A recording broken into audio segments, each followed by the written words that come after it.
Assalamualaikum warahmatullahi wabarakatuh anak-anak ibu.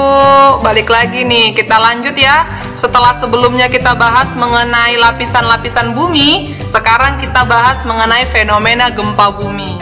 Jadi bagaimana sebenarnya proses terjadinya gempa bumi, jenis-jenis gempa bumi, dan bagaimana sebenarnya tindakan kita ketika terjadi gempa bumi yang kejadiannya tidak pernah terprediksi sebelumnya.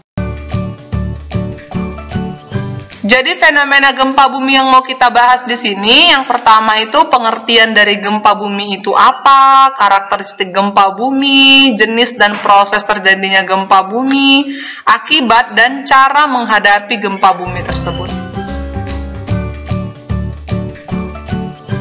Kita langsung masuk ke pengertian terlebih dahulu. Apa sih gempa bumi itu? Jadi, gempa bumi itu sendiri adalah peristiwa bergetarnya bumi akibat pelepasan energi dari dalam bumi secara tiba-tiba yang ditandai dengan patahnya lapisan batuan pada kerak bumi kita.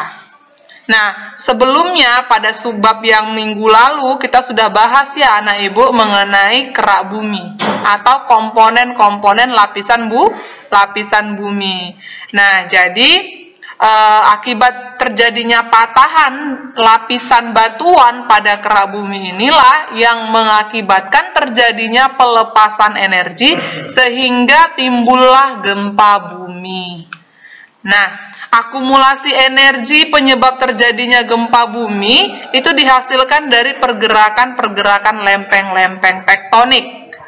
Nah, jadi energi yang dihasilkan itu disebar ke segala arah berupa gelombang gempa bumi sehingga efeknya dapat dirasakan sampai ke permukaan bumi. Parameter gempa bumi. Jadi pertama itu adalah waktu terjadinya gempa bumi, lokasi pusat gempa bumi atau epicenter, kedalaman pusat gempa bumi, dan kekuatan gempa bumi. Itu biasanya dalam satuan magnitudo. Selanjutnya karakteristik gempa bumi. Jadi karakteristik dari gempa bumi ini bisa kita tinjau dari berlangsung dalam waktu yang sangat singkat, kemudian lokasi kejadiannya itu tertentu, artinya di daerah tertentu, di kawasan tertentu ya. Akibatnya dapat menimbulkan bencana, kemudian berpotensi terulang kembali, kemudian kejadiannya belum bisa kita prediksi. Nah, sehingga ketika dia tidak bisa diprediksi, maka tidak dapat dicegah dari sebelum-sebelumnya, tetapi akibat yang ditimbulkan dari gempa bumi ini tentu dapat kita kurangi. Selanjutnya, bagaimana sih sebenarnya proses terjadinya gempa bumi ini? Jadi gempa bumi terjadi pada retakan atau pada lempeng kerak bumi yang disebut sebagai patahan. Nah, patahan tersebut terbentuk akibat dari rapuhnya batuan yang pecah akibat daripada tekanan yang begitu besar. Bisa jadi merenggang, kemudian bisa jadi karena ada tekanan, atau bisa jadi karena adanya perselisihan atau pergeseran. Nah, sehingga ketiga akibat tadi itu mendesak terjadinya tekanan. Tekanan yang timbul di kawasan atau daerah kerak bumi inilah yang menyebabkan pergerakan lempeng-lempeng bumi tersebut. Nah, akibat dari tekanan yang semakin meningkat di daerah tertentu mencapai tingkat tertentu dan terjadilah gempa bumi yang membuat pergerakan-pergerakan secara mendadak. Nah, gitu ya. Nah, pergerakan mendadak ini dapat menciptakan patahan baru anak-anak ibu. Jadi ketika patahan baru tersebut atau batuan-batuan tersebut pecah pada titik terlemahnya, dan kemudian pergerakannya menyebabkan batuan tergelincir di sepanjang patahan yang ada, ketika terjadi, tenaga yang dilepaskan tadi bersamaan dengan melepaskan tekanan tadi. Seperti itu ya anak-anak ibu. Kemudian tenaga yang dilepaskan seharusnya akan menyebabkan batuan-batuannya itu ikut bergetar sehingga terjadilah gempa bumi pada masa yang tidak dapat kita prediksi. Nah, jenis dan proses terjadinya gempa bumi. Ya, gempa vulkanik yaitu gempa bumi sebagai akibat letusan gunung berapi. Nah, kalau tadi gempa tektonik itu biasanya akibat pergerakan lempeng. Kalau dia gempa vulkanik biasanya akibat aktivitas gunung berapi. Jadi gunung berapi yang akan meletus selalu diiringi dengan gempa yang menggetarkan permukaan bumi di sekitarnya. Nah, hal ini justru menyebabkan pergerakan magma yang akan keluar dari perut bumi ketika gunungnya tersebut meletus. Nah, ketika magma bergerak ke permukaan gunung berapi, ia akan bergetar dan memecahkan bebatuan-bebatuan gunung berapi. Hal ini dapat menyebabkan terjadinya getaran yang cukup kuat dan berkepanjangan, sehingga menimbulkan gempa bumi. Nah, gempa vulkanik yaitu berarti gempa ini memang energinya berasal dari letusan gunung berapi.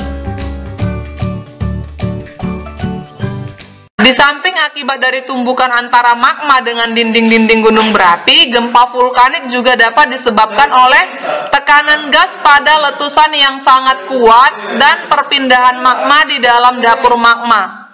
Pada umumnya, getaran yang kuat hanya ada di sekitar gunung api itu saja. Gempa vulkanik hanya sekitar 7% dari jumlah gempa yang terjadi di dunia. Nah, kemudian ini dia gempa tektonik. Sebelumnya tadi sudah ada Ibu singgung ya. Ini mengenai pergeseran antara lempeng-lempeng tektonik yang berada jauh di bawah kulit permukaan bumi. Sekarang kita tinjau dari skala kekuatan gempa bumi. Skala kekuatan gempa bumi pada setiap peristiwa gempa bumi yang terjadi, tentu kita pernah dengar ada istilahnya itu magnitudo, kemudian ada juga skala Richter. Nah, jadi yang mana yang kita pakai sebenarnya gitu ya? Untuk ukuran skala gempa yang saat ini kita tinjau dan saat ini lebih akurat itu adalah magnitudo ya anak-anak Ibu.